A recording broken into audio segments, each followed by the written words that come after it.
Vamos lá, pessoal. Primeira coisa, então, eu vou mostrar para vocês. Pessoal, deixa eu só fazer uma pergunta aqui antes da gente começar. Eu vi aqui que tem alguns alunos que é do Elias de Moraes, que a gente já teve aula, já ficou aí quase um mês tendo aula, né? E alguns alunos são do Gregoriano. Então, para começar, eu quero me apresentar, né, para esses alunos do Gregoriano, porque do Elias o pessoal já me conhece.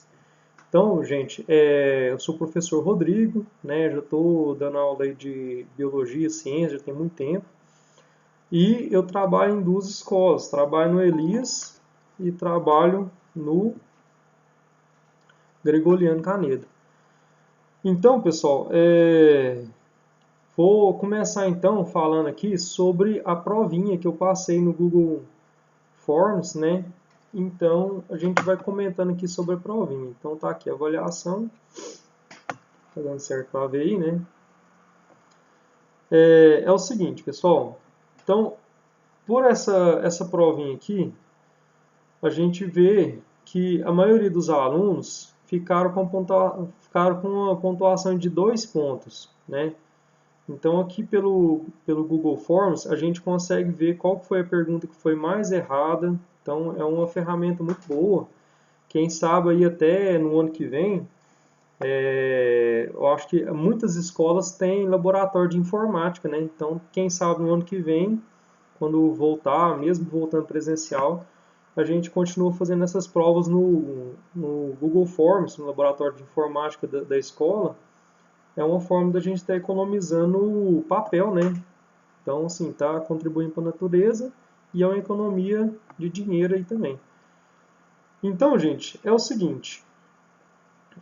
Aqui, vocês estão reparando aí, a pergunta que foi a mais errada de todas foi essa aqui, ó. O bioma é um termo que pode ser conceituado como, né? Então eu vou começar corrigindo aqui pela pergunta que foi a mais errada de todas, viu? Deixa eu tirar o som aqui do WhatsApp. Fica fazendo barulho toda hora. Esse WhatsApp, gente, é o seguinte: só de grupo de escola eu devo ter uns 18 grupos, né? Então, sim, por isso que às vezes o pessoal manda mensagem, eu demoro a responder. Já teve vez de ter 140 conversas. Então, assim, eu não sei como é que o meu celular está aguentando. Aí, pessoal, é o seguinte. Aqui, então, a pergunta que foi a mais errada de todas foi essa aqui, ó, número 3. Tá dando para escutar direitinho, gente? Só. Ó, tá, beleza. Ó, então, a pergunta que foi a mais errada foi essa aqui, ó. Bioma é um termo que pode ser conceituado como. E aí, pessoal, temos aqui 3 alternativas. Então, vamos ver aqui cada uma delas, ó. O conjunto formado por seres bióticos e abióticos. Eu não sei se todo mundo chegou a ver qual que é o significado dessas duas palavrinhas, bióticos e abióticos.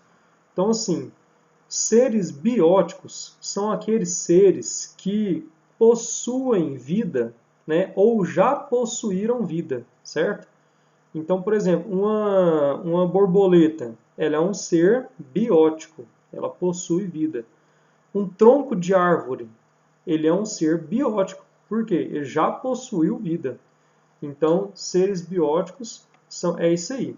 Agora, seres abióticos são seres que nunca, né, nunca tiveram vida, né, nem nunca vai ter vida. Por exemplo, o ar que a gente respira é um ser, considerado, né, é engraçado falar essa palavra ser, né, mas é considerado um fator abiótico, certo? Então a gente usa muito essas duas palavras, seres abióticos ou fator abiótico. E a pedra é um fator abiótico. A pedra nunca teve vida, nunca vai ter vida. A temperatura, né? Então, a temperatura também é um fator abiótico, viu? A luz, né? A luz do dia, por exemplo, a luz do sol, é um fator abiótico, porque ela não tem vida, nem nunca vai ter vida.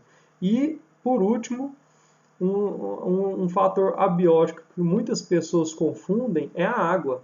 Então, a água, pessoal, ela não tem vida e ela nunca vai ter vida. É uma substância, certo? É uma substância que não tem vida.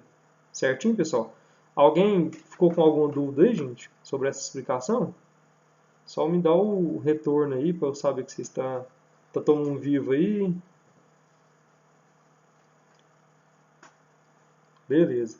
Pessoal, então vamos para a resposta aqui, né? Ó, aqui, gente, falando sobre o bioma. Deixa eu ver aqui, parece que... Ó. Então, o que é o bioma, né? Então, o bioma é essa alternativa aqui, ó, o conjunto de vida vegetal e animal presentes em um ambiente. Aí aqui para mim não aparece a resposta inteira, mas tem mais aqui, ó,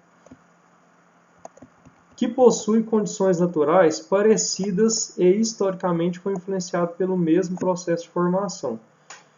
O que vem a ser isso, pessoal? Bioma é uma grande região, né? Então é uma grande região.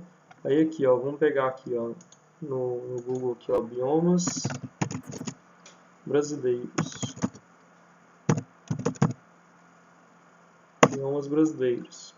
Então aqui, ó, vamos pegar esse mapinha aqui, ó.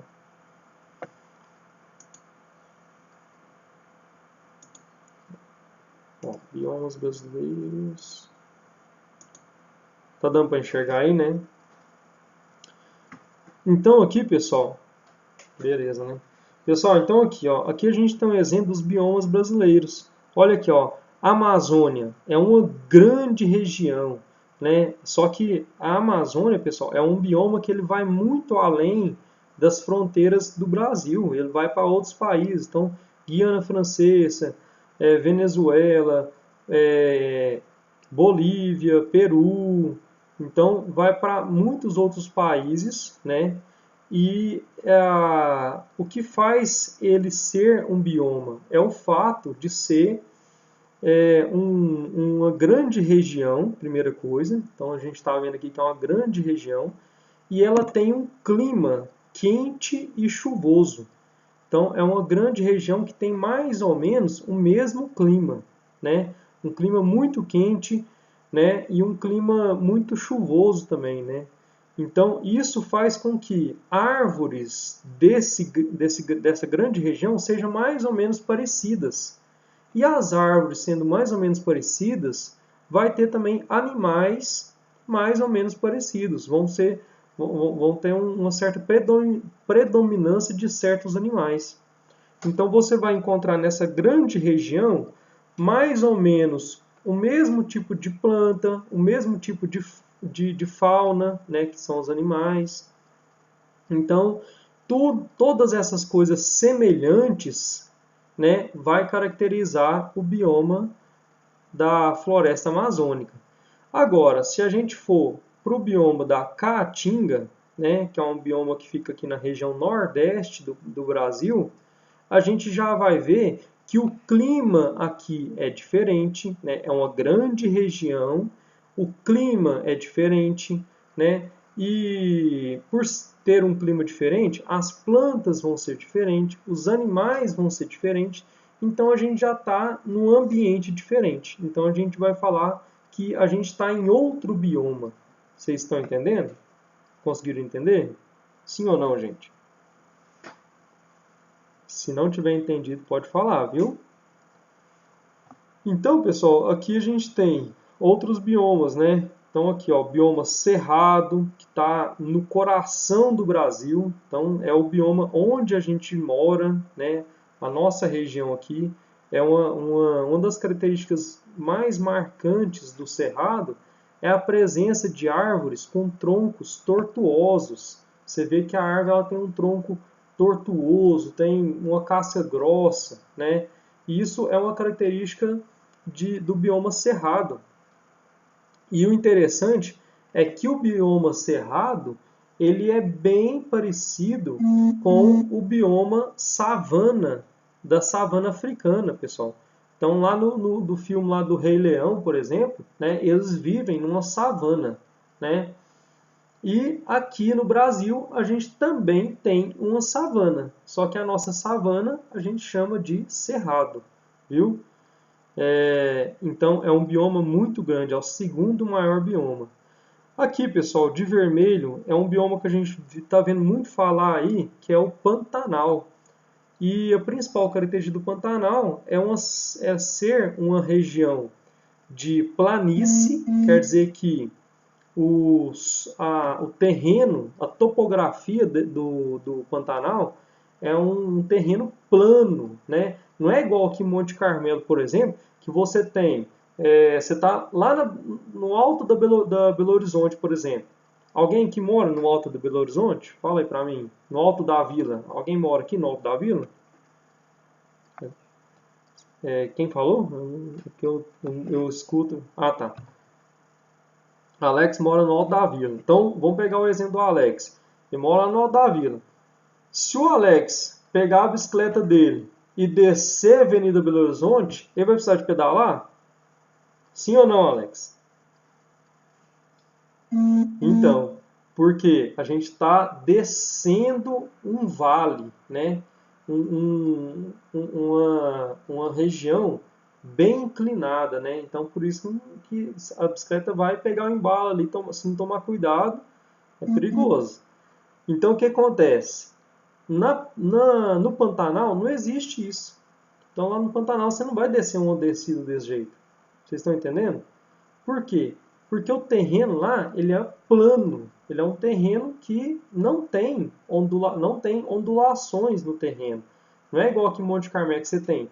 Lá no Alto da Vila você tem a Belo Horizonte que vai descer. Aí depois, para você ir para o centro, você vai ter que subir. Então você tem isso aqui, né? Esse tipo de ambiente. No Pantanal, não. No Pantanal é retinho o solo, né? E aí, pessoal, o que acontece? Quando chove lá no Pantanal, como é retinho, não tem muito para onde a água escorrer, a chuva vai provocar alagamentos.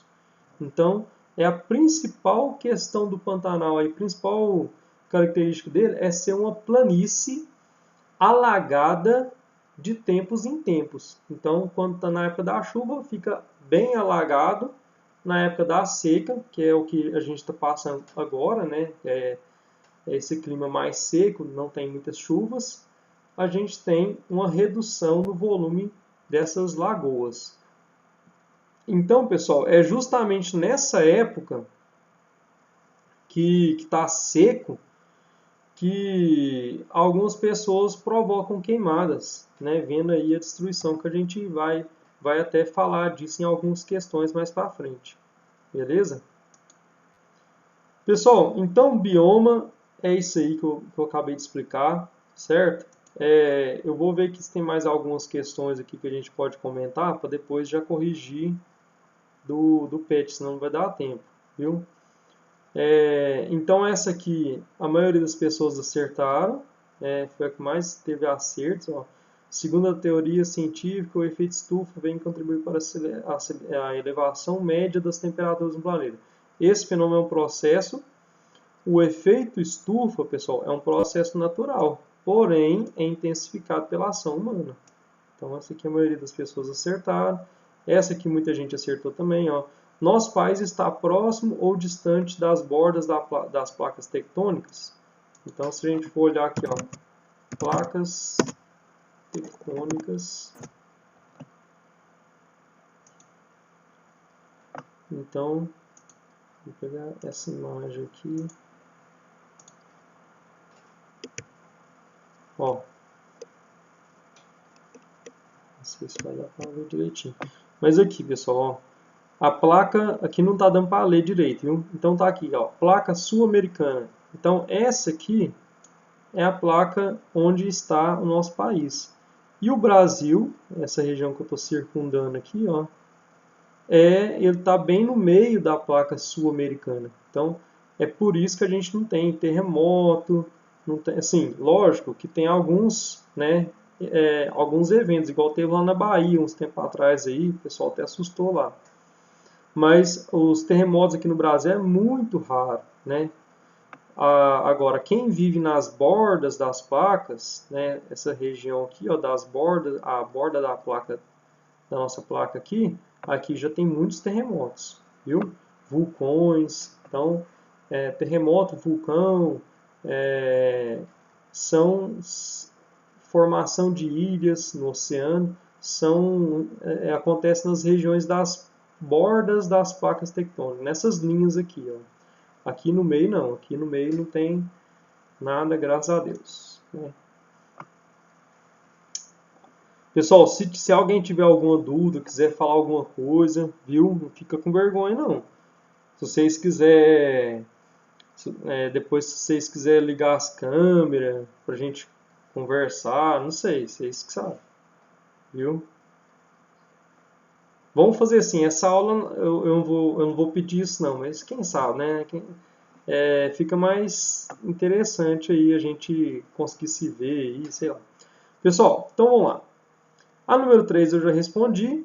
E a número 4 era uma pergunta pessoal, né? Então, sim, o Google acusou aí que você respondia estava errado. Mas, na verdade, como é uma pergunta pessoal, todo mundo acertou, né? Porque é uma opinião sua. Então, aqui, ó. Oi? Então, pessoal, aqui, ó. Você acredita que realmente devemos conservar os ecossistemas? Justifique sua resposta.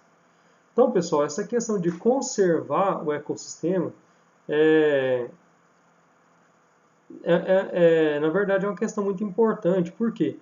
Porque o ser humano está presente nesse ecossistema. Então, se um ecossistema, de repente, ele fica desequilibrado, acaba que nós, seres humanos, somos prejudicados também, viu? Então, isso aí é complicado, né? Então, por exemplo, vou dar um exemplo para vocês. Um tempo atrás aí, estava passando aí uma nuvem de gafanhotos. Eu não sei se vocês viram essa notícia. Alguém viu essa notícia aí nos jornais, na televisão? Pois então, aquilo lá, pessoal, é uma coisa assim que estava assustando muita gente. Por quê? Porque um fazendeiro ele tinha uma lavoura de soja, de milho. Essa nuvem de gafanhotos, quem pesquisou ela na internet, procurou saber nos vídeos do YouTube aí, viu que é uma coisa extremamente gigantesca essa nuvem, né? Então são milhões de gafanhotos.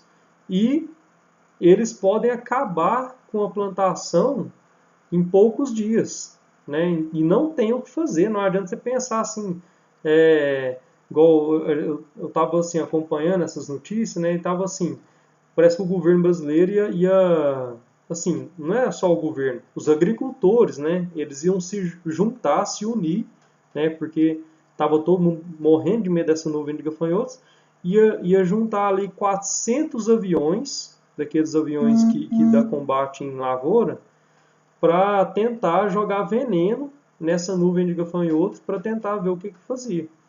E mesmo assim, gente, 400 aviões, imagina. Mesmo assim, é uma coisa quase inútil. Então, 400 aviões, é muita coisa. Mas, oi. Quem está falando aí? Foi o Harrison?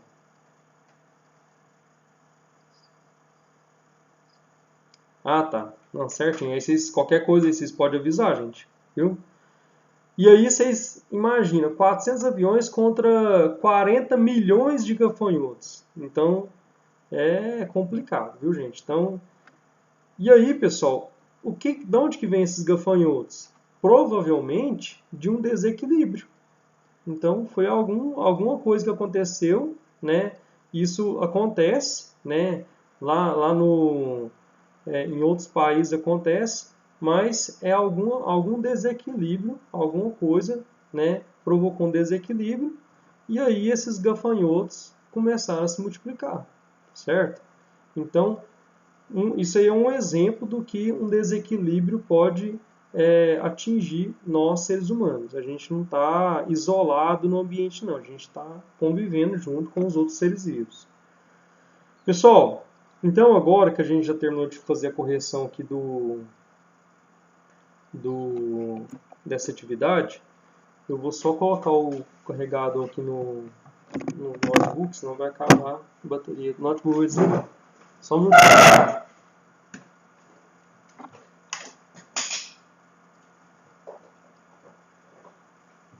Então, gente, agora que a gente já fez a correção,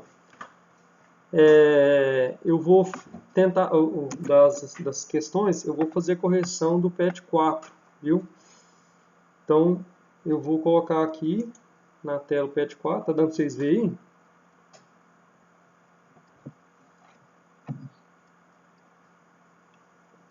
aí? E aí a gente vai fazer essa correção. Na verdade, o PET 4,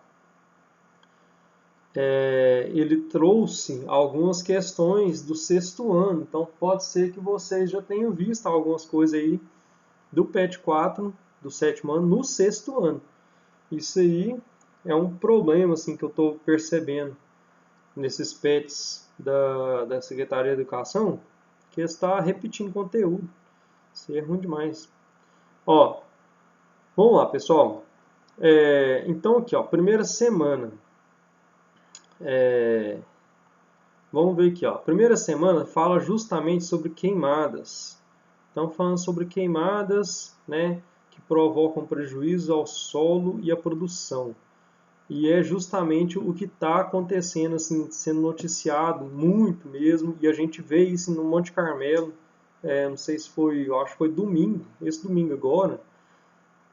A cidade estava praticamente tomada por fumaça. Eu não sei se vocês repararam. Vocês repararam isso no domingo? Eu acho que foi no domingo mesmo.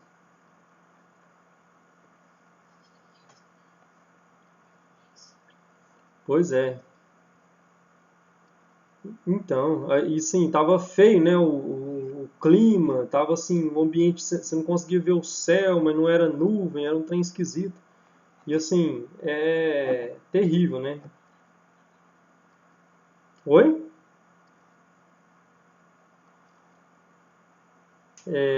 Então, sim, pessoal, muitas pessoas têm problema de respiração, né? Sofrem muito com esse tipo de coisa. E assim, às vezes você termina de limpar a casa, né? Coloca as roupas no varal e vem aquela cinza ali para atrapalhar, né? Oi, pode falar. Oi. Quem tá falando é a Giovana?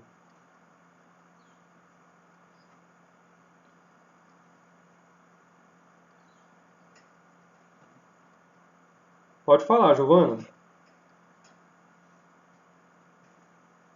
Vamos conversar, porque senão a aula fica muito chata.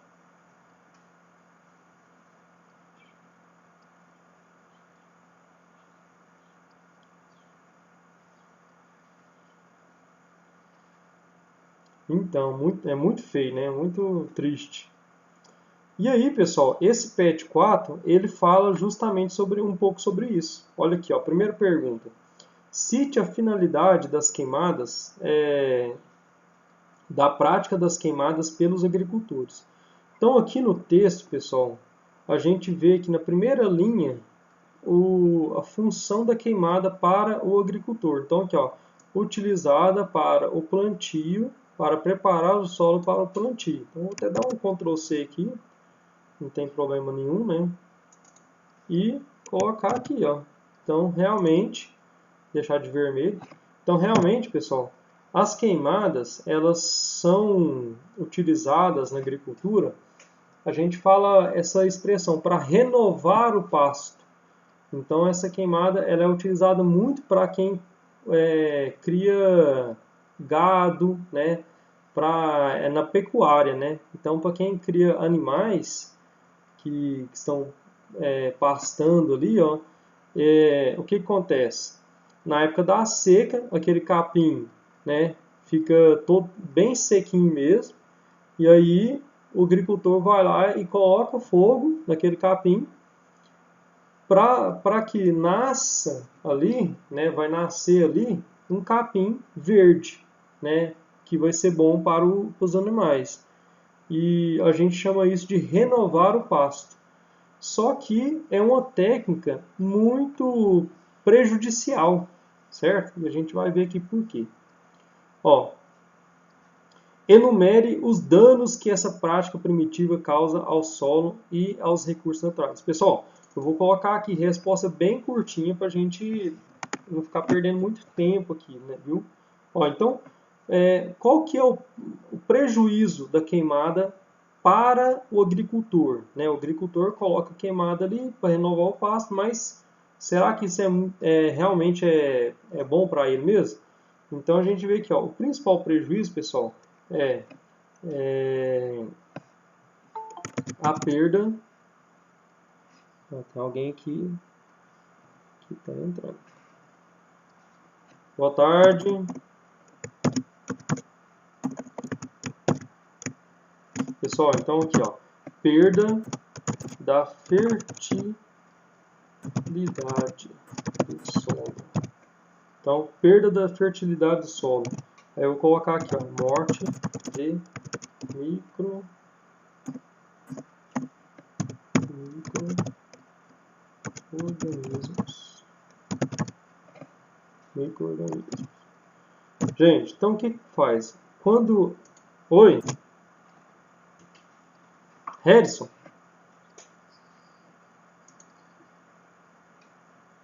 Ah, tá, beleza. Então, larga o telefone aí, Harrison. Então, o que acontece? Quando o agricultor coloca fogo no pasto ali, gente, aquele fogo ali, ele vai não só queimar, né, o pasto, renovar o pasto, mas acontece que ele vai matar, porque vai esquentar muito o solo, né, a temperatura vai ficar muito alta, e aquela temperatura ali, pessoal, acaba matando os micro-organismos que vivem no solo. Então, não só micro-organismos, né? Vamos supor, formiguinha, besorrinho, minhoca. Então, todos esses seres que vivem ali no solo e que ajudam o agricultor na fertilidade do solo, acabam morrendo com essa prática, né? Com essa queimada. E isso é muito ruim, né? Por quê? Porque os micro-organismos, eles fazem a decomposição da matéria orgânica. Eles devolvem para o solo os sais minerais, né? Então, se ele mata esses micro-organismos, depois ele vai ter que gastar dinheiro com adubo, certo? E se ele não gastar dinheiro com adubo, com o passar do tempo, aquele solo vai se tornando infértil. Então, esse é o principal prejuízo para o agricultor que usa isso. Oi, pode falar. Oi. Oi, pode falar. Estou escutando. Vocês estão me escutando, gente?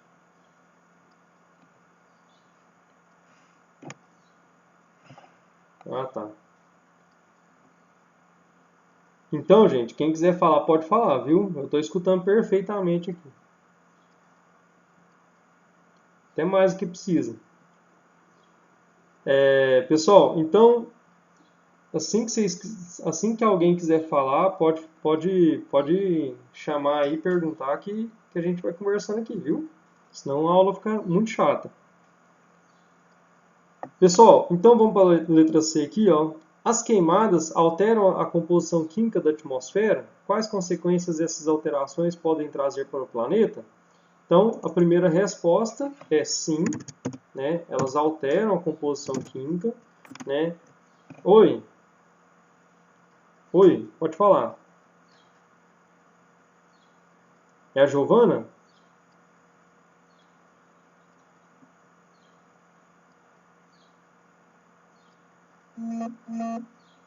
Ah, tá, entendi.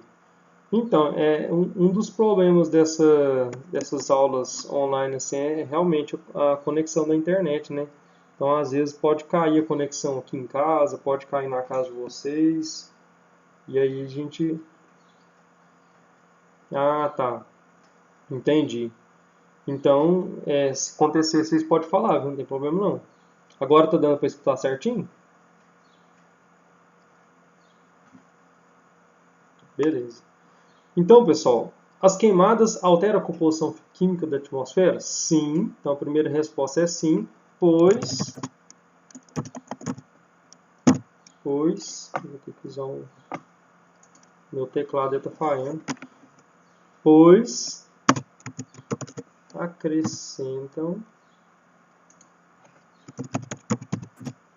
o gás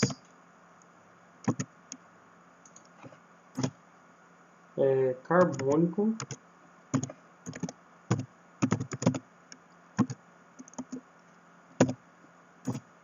na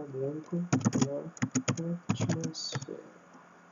Pessoal, vocês vão perceber que eu vou digitar um pouco devagar, porque meu teclado aqui do notebook está falhando algumas teclas. Até acento, eu não sei se vocês repararam, mas a aula de ciência estava sem acento, a hora que eu postei para vocês lá nos grupos. Então, gente, ela pode alterar a composição física? Sim, pois acrescentam gás carbônico na atmosfera. Então, aquela fumaça que está indo para a atmosfera quando está queimando, parte daquela fumaça é gás carbônico. E isso pode trazer consequências para o planeta. Então, quais consequências? Aumentando o efeito estufa. Então, efeito estufa. Pessoal, então, esse gás carbônico que vai para a atmosfera, ele acaba aumentando o efeito estufa. Então, isso é uma consequência muito grave, né? Por quê? Porque eleva a temperatura. Letra D, pessoal, fala o seguinte: a principal fonte de dados sobre queimadas no Brasil é a Embrapa, monitoramento por satélites. Como as informações coletadas podem contribuir para a preservação ambiental? Pessoal, então, o principal motivo aqui, ó, principal fator aqui de contribuição é saber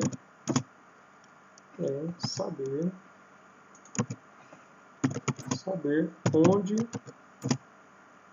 estão os focos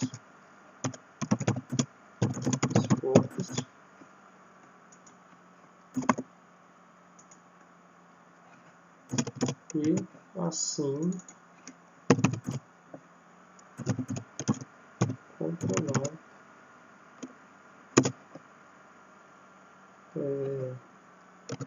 evitando danos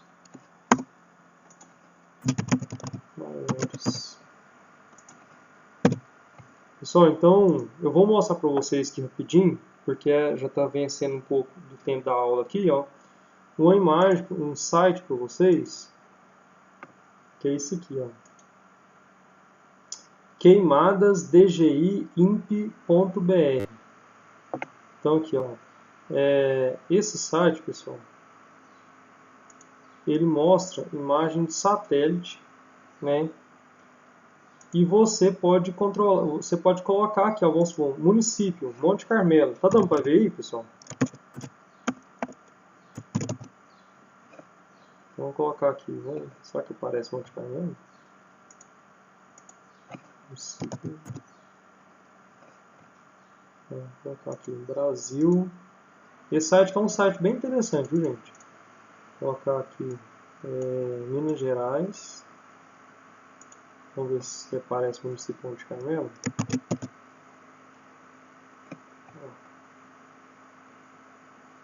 Monte Carmelo, Minas Gerais. Olha aqui, ó. Município de Monte Carmelo. Vamos ver se vai dar para... eu acho que não vai dar para ver não, porque tem muita nuvem aqui, ó. Aí se altera, pessoal, essa aqui é na data de hoje. Aí se altera aqui, ó, a data. Vamos colocar alguns meses atrás aí. Vamos pegar aqui mês que não tinha nuvem, que é junho. Junho sem ter nuvem não. Dia 9 de junho.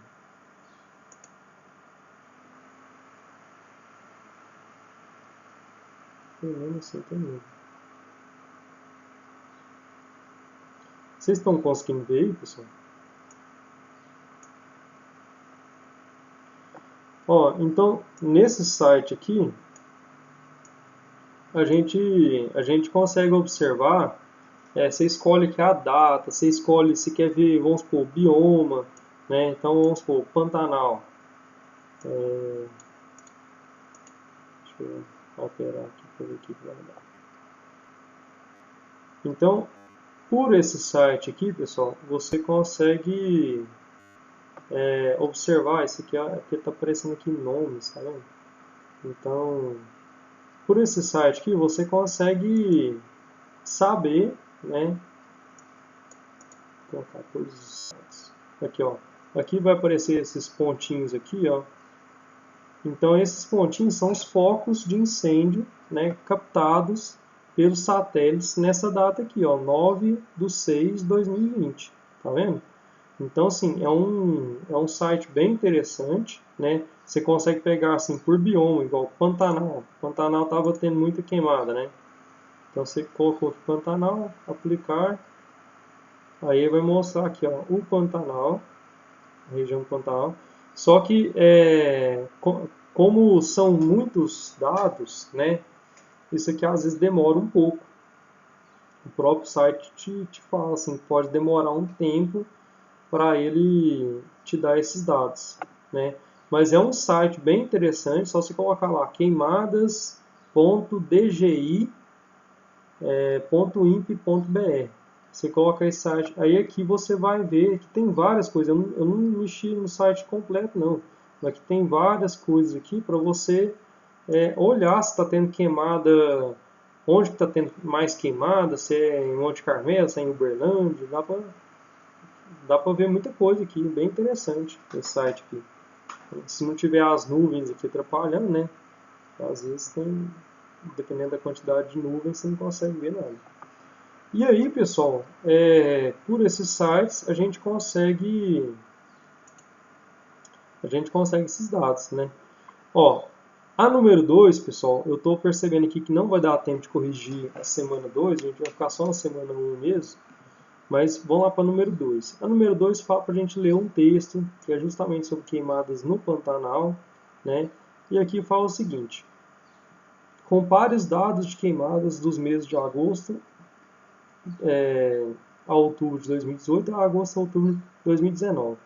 Então olha aqui os dados, ó. Entre agosto e outubro de 2019 foram 150.147 focos. Agora, no mesmo período, só que no ano de 2019, 6.958. Então, o que aconteceu? Houve uma elevação do número. Então, eu vou colocar aqui. Ó.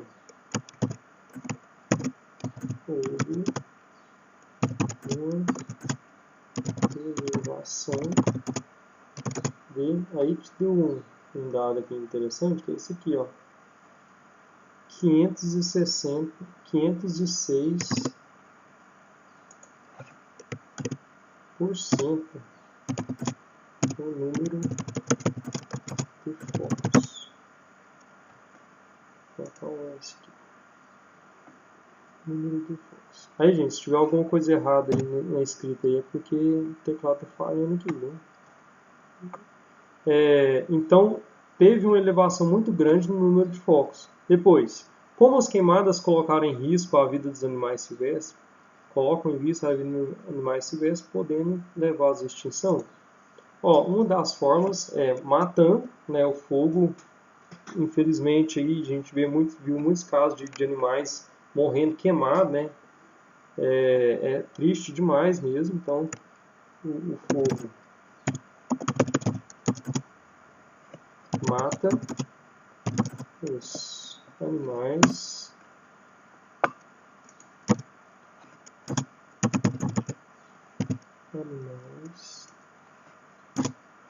e o ambiente ao seu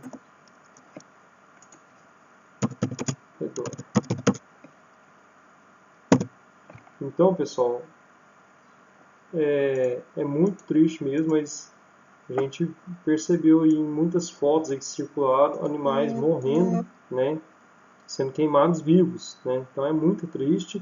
E como eu falei para vocês, como a gente já comentou também, o fogo ele vai matar o ambiente ao seu redor. Então vai matar as plantas, vai matar os micro-organismos. Então aquele ambiente ali, ele pode demorar um tempo a voltar ao que era antes, certo, pessoal? Então, gente, assim a gente finaliza a correção da semana 1, né? Eu vou voltar aqui para o Meet.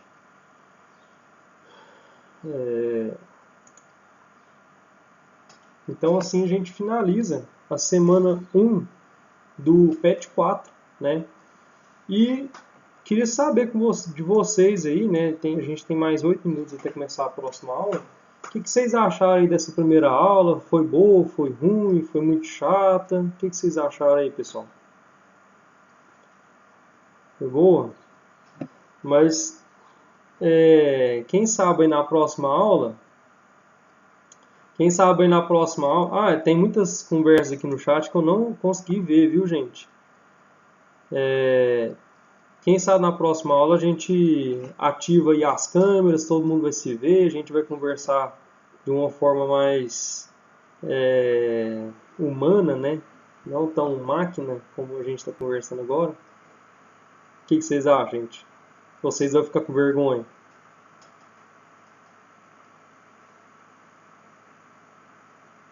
Beleza. Pessoal, então, vamos finalizar essa aula de hoje, né? E a próxima aula nossa provavelmente vai ser na próxima quinta-feira, viu? Quinta-feira é dia de aula no Rede Minas, né? Ciências. E a gente aproveita o embalo aí e faz essa aula de tarde aí também, aqui no Google Meet. Beleza, pessoal? Vamos, vamos finalizar então? Então, boa tarde para vocês aí, né? Bom descanso. Agora não sei se vocês têm mais aula, né? Tem gente que vai ter aula de história, outros vai ter aula de outras matérias aí.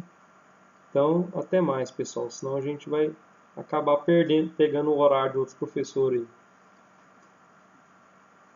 Falou, gente. Giovana, o Alex foi embora também. Carolina. Até mais, gente. Tchau. Até mais. Tchau.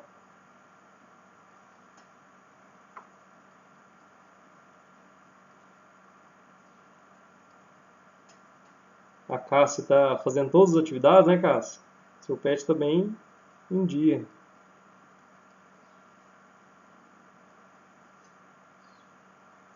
A Giovana também. Giovana, Doane. Né? Depois você fala para Doane para ela participar da aula também. Chama ela lá. Oi? Não, eu não vi não. Sim, às vezes, né? Porque tem muitas pessoas que entram com outros nomes, né? Igual você, né? Tava não? Então, aí você chama ela, fala assim, ah, não é tão ruim assim, não é só um pouquinho ruim. Então tá bom então. Pessoal, então eu vou. Oi? Oi? Então, provavelmente na quinta-feira que vem. Né? Vamos deixar assim uma aula por semana, que se eu for pegar muitos dias aí, o pessoal vai acabar achando chato aí, achando ruim. Pessoal, então, Giovana, até mais e até a próxima aula. Então. Eu vou desligar aqui, que agora vai começar outra aula. Sexto ano.